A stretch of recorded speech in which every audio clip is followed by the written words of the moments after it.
सिंहरवाए दूल्हा कहाँ के रे से नूरावा कहाँ के सिंहरवाए दूल्हा कहाँ के सिंहरवा अरे कहाँ के सिंहरवाए दूल्हा कहाँ के रे से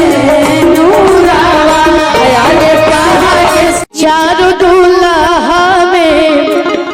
बड़का कमाल सखिया हमार माता बहन लोग जा बैठल बड़ी जा के ये गीत सुन ले बतानी हाथ उठाई जाता केकरा केकरा याद बा सबके लगभग याद बा जितना लोग आगे बैठल बड़े पीछे बैठल बे जितना हमार माता बहन लोग बैठल बड़ी उनका याद नहीं खे बानो ये गीत सब लोग हमरा साथे गाए भैया थोड़ा फास्ट फास्ट रिदम रहेगा डांस वाला हां कि आजू मिथिला नगरिया निहाल सखिया आजू मिथिला नगरिया निहाल सखिया चारों दूल्हा में बड़का कमाल सखिया चारों दूल्हा में बड़का कमाल सखिया कि आजू मिथिला नगरिया निहाल सखिया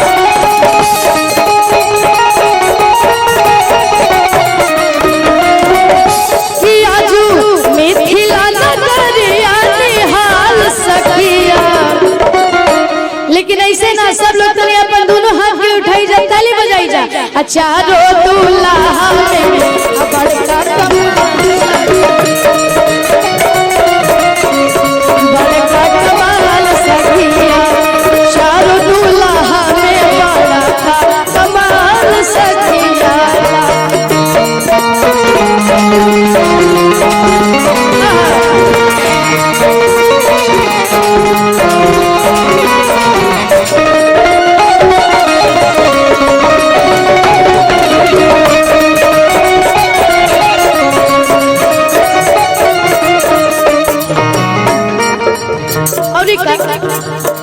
माथे मढ़ी मोरिया कुंडल शोभे कनवा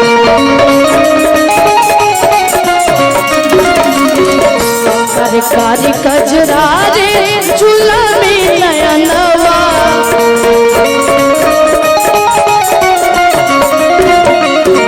माथे मढ़ी मोरिया कुंडल शोभे कनवा कारी कजरा रे झुलामी नयनवा कि प्यारा तिलक शोभेला इनके भाल सखिया प्यारा तिलक शोभेला इनके भाल सखिया चारों दूल्हा में बड़का कमाल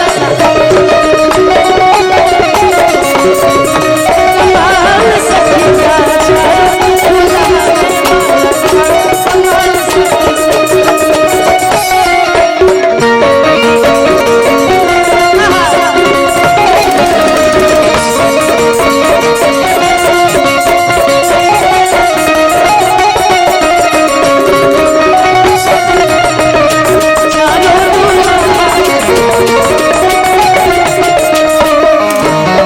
सवल सवर गोरे गोरे जोड़िया जहान रे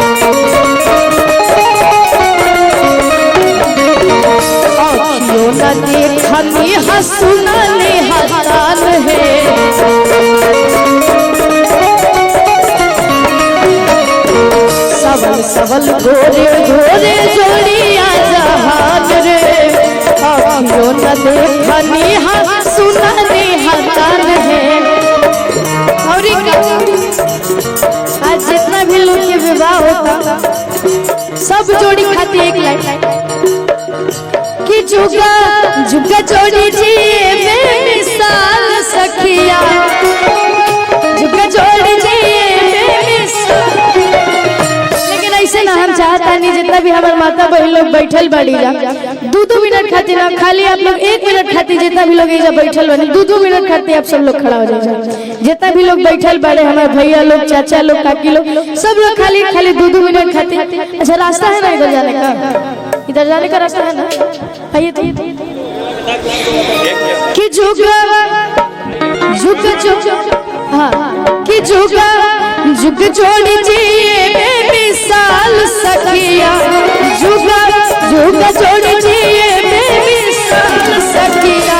चारों दूल्हा में बड़ा का कमाल सखिया, चारों दूल्हा में बड़ा का कमाल सखिया, कि आजू मिथिला नगरिया निहाल सखिया,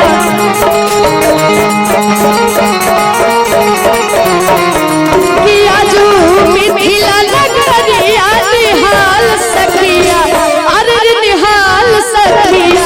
लेकिन सब लोग हमारे साथ झूमी काजी, सब लोग हमारे साथ झूमी नाची गाई कैसे, अच्छा रो दूल्हा में कमाल सखिया, चारो दूल्हा में कमाल सखिया, चारो दूल्हा में।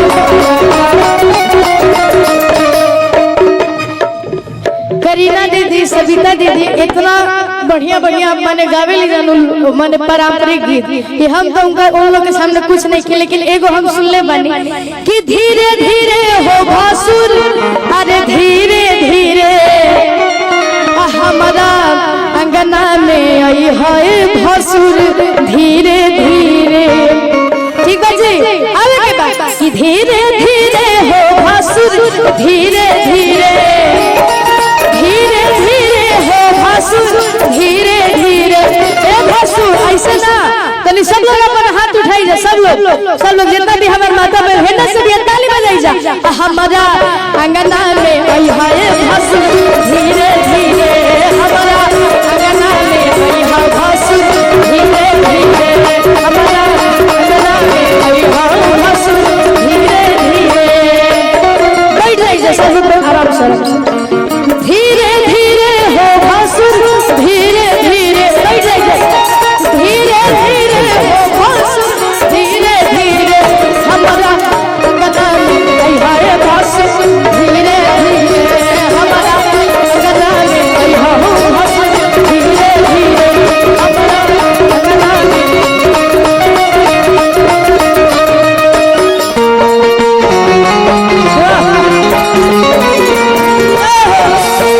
बैठ जाइए सब लोग, बैठ जाइए।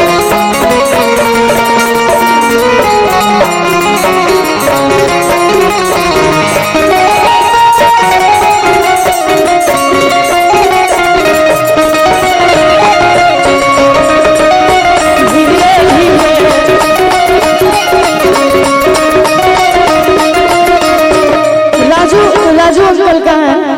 राजू अंकल है अगर स्टेज पे 2 मिनट के लिए हम चाहते हैं आप आइए। एक बात बताइए, जो सबसे बड़े वाले भैया उनका शादी हुआ है कि नहीं? जो सबसे बड़े वाले भैया हैं अभी नहीं हुआ है ना? अच्छा कोई बात नहीं, एडवांस में एक लाइन हम आपके लिए कहना चाहेंगे, अगर जिस दिन शादी होगा दे दीजिए मोबाइल। कि जोड़िया बनल रहो दुल्हा दुल्हन के, समधि समधि न के ना, जोड़िया बनल रहो दुल्हा दुल्हन के, समधि समधि न के ना, बनल रहो